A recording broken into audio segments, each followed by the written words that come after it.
O'zbekiston, Qozog'iston, Qirg'iziston, Tojikiston va Turkmaniston birlashish vaqti keldi.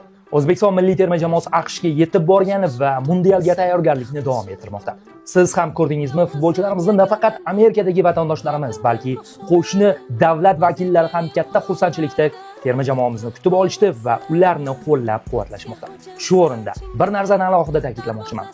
Qozoq eli, Qirg'iz eli, Tojik, Turkman, O'zbek xalqi barchamiz birlashadigan vaqt keldi. Keling, O'zbekiston terma jamoasini mana shu jahon chempionatida birgalikda qo'llab-quvvatlaylik.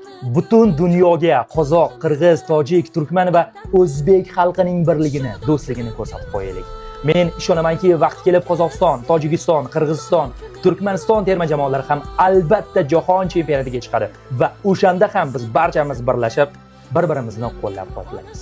Shunday ekan, bugun aynan jahon chempionatida O'zbekiston milliy terma jamoasini birgalikda qo'llab-quvvatlaylik. Olg'a O'zbekiston, biz sen bilamiz.